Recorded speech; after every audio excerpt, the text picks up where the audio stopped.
shows the shocking shooting that left two brothers dead in a Miami apartment. It's video you'll see only on Local 10. Magdala Lucen is live in Miami with the exclusive. Magdala? Yes, Nicole and Louis, this video that we were able to get tonight gives a glimpse of what happened on May 2nd, and we want to warn our viewers, those who will be listening to this, it's going to be hard to hear. Two brothers walked into an apartment to save their sister. They never walked back out. That is where this story starts. Not with a stranger, not with some random act of violence in the streets. This happened inside a home, at the hands of a man who had been sitting at the dinner table with this family for 4 years. A man they knew, a man their sister loved. And on a Saturday afternoon in Miami, that man made a choice that destroyed an entire family in under 60 seconds. Before we get into it, if this is your first time here, welcome to Vile Crimes. If you have been rocking with us, you already know what we do here. Make sure you hit that like button, subscribe, and click that bell icon so you never miss an upload. Now let's get into it. Miami, Florida, Liberty City, May 2nd, 2026. It is just afternoon on a Saturday, the kind of afternoon where people are barbecuing outside, music is playing, kids are running around. Normal, quiet. But inside an apartment on Northwest 17th Avenue, something has already started to go wrong. An argument is brewing. Voices are getting louder. And by the time the neighbors even realize what is happening, two young men are bleeding out on the floor, and a man is standing outside the building telling the first officer he sees, "I am the one. I have the firearm." That man is Antwan Carter, 31 years old. And the two men dying inside that apartment are Gianni Pierre, 28, and his younger brother Jaheim Pierre, 23. Both of them were there for one reason, and one reason only: to protect their sister. Now let me tell you about these brothers, because they deserve more than just being remembered as victims. Gianni and Jaheim Pierre were tight, close in age, close in bond, the kind of brothers who moved as a unit. Their uncle Gregory, who spoke at their memorial, described them as the life of the party. Devoted to family, devoted to their faith. He said, and I want you to hear this, Jesus, Jesus, Jesus, those boys love Jesus. That tells you everything about who they were. These were not men looking for trouble. These were men who showed up when someone they loved needed them. Their sister had been in a relationship with Antwan Carter for about 4 years. 4 years. That is long enough to know someone's patterns. Long enough to see the red flags that other people on the outside might miss. And the family had been seeing those red flags. According to the arrest affidavit, the brothers had been worried about their sister for a while because of what police describe as a previous history of domestic violence involving Carter. This was not the first time there had been problems in that relationship. This was just the day it finally exploded.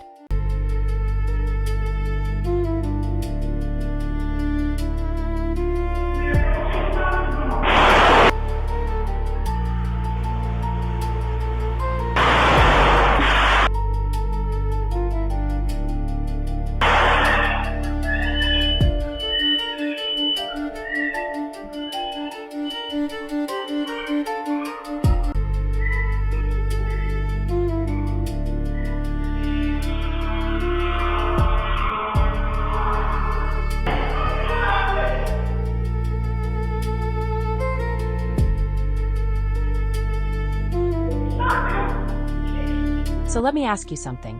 If you found out your sister's boyfriend had a history of putting his hands on her, what would you do? Because for Gianni and Jaheim, sitting at home and doing nothing was never an option. That is just not who they were.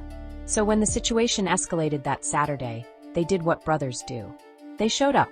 Now let us talk about Antwan Carter, because I need you to understand who this man is before we get into what he did. Carter was 31 years old, had been with the Pierre sisters for 4 years, and according to police, had a documented history of domestic violence. Think about that for a second. 4 years is a long time to be in a relationship with someone who is hurting you. And the sad truth is, a lot of women in that situation stay. Not because they are weak, but because leaving is often the most dangerous thing a domestic violence victim can do. The family knew the situation was bad. They had been watching it. They had been worried. And on May 2nd, something pushed them to finally go over there. Here is how the day unfolded. Carter and his girlfriend were inside the apartment together when Gianni and Jaheim arrived. Almost immediately, Jaheim got into a heated argument with his sister. The way family arguments go when emotions are running high and fear is underneath everything. When Carter stepped in to interrupt, Jaheim punched him, and a physical fight broke out between the three men. Now I want to be clear here because this matters. A fist fight broke out. That is where this was. Three men in an argument that turned physical. No weapons, just people.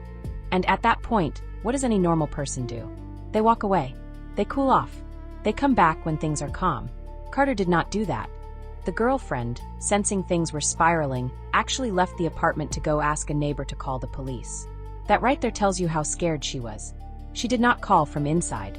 She physically walked out and found a neighbor. When she came back, Carter was already gone. She locked the front door, hoping that would be the end of it. And then the banging started. Carter had gone to his car. Surveillance cameras caught the whole thing. You can see him walking out, going straight to his vehicle, reaching in, grabbing something, and putting it in his right front pocket. He then walks back to the building and starts pounding on the door. And what he is shouting while he is out there, "I need you to really sit with this." He is yelling, open up, you soft A. And S. I bet one of you won't open up. That is not a man who wants to talk things out. That is a man who has already made a decision. The girlfriend is on the other side of that door telling her brothers not to open it. She already knew. She could feel what was coming. But Jaheim, being the person he was, a protector by nature, opened the door anyway.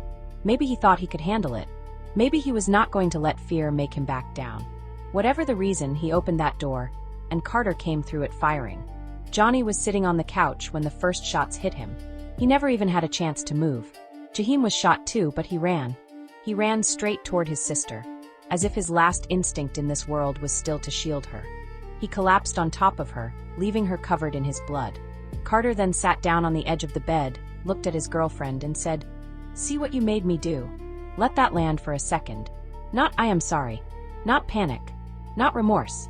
He sat down calm and blamed her. That sentence alone tells you everything you need to know about who Antwan Carter is and how he thinks. This was not a man overcome by emotion. This was a man who believed in that moment that those two deaths were her fault. That is the mindset of a controlling, dangerous abuser, and it was on full display within seconds of killing two people.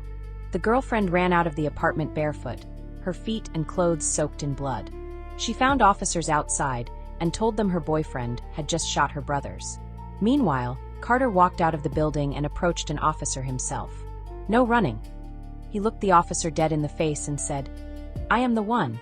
I have the firearm." He then pulled a 9mm Glock 43 from his right pocket and handed it over. Good morning, Mr. Carter. You were arrested for 2 counts of first-degree murder. This is a capital offense if you're found guilty. Will be invoking his right to counsel and right to remain silent. His mother's in court. Good morning, ma'am. Good morning. There's probable cause for the charges. It looks like you shot and killed a girlfriend's 2 brothers. I'm going to grant the state's motion for pretrial detention pending final hearing and hold you with no bond. You will see a judge tomorrow. That judge will set a final hearing on the state's motion for pretrial detention. Now here is where the investigation gets important, because what detectives found when they walked into that apartment removed any shadow of doubt about what had happened. There were spent shell casings scattered throughout the apartment. Not 1 or 2, multiple. There was a pool of blood beside the couch where Gianni was found, and a second pool of blood inside the closet where Jaheim had collapsed. At least 10 shots had been fired in total. 10. Into an apartment where one man was sitting on a couch, and the other was unarmed. And the surveillance footage tied everything together perfectly. It showed Carter leaving, going to the car, retrieving the weapon, returning, pacing at the door, forcing entry, and walking out minutes later completely composed. There was no version of events where this looked like self-defense. None. Carter tried to offer one anyway. When detectives interviewed him, he claimed he had only gone to his car to put some candy inside and get a breath of fresh air. He then said he came back just to collect his wallet and keys, and that when Jaheim opened the door, both brothers squared up on him with their fists raised, ready to fight again. That was his story. But here is the thing. The camera does not lie. The footage does not match that story. And a girlfriend standing outside, covered in her brother's blood, tells a completely different version of events. His defense crumbled before it even started. By Monday, May 5th, Carter was standing in front of Judge Mindy Glazer in Bond Court. The judge looked at him and said plainly, "You were arrested for 2 counts of first-degree murder." Carter entered a not guilty plea, but the judge was not moved. She granted the state's motion for pretrial detention and denied him bond entirely.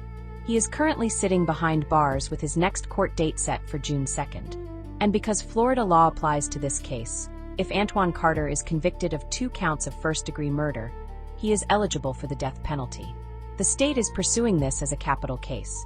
The Pierre family is now left to plan 2 funerals at the same time.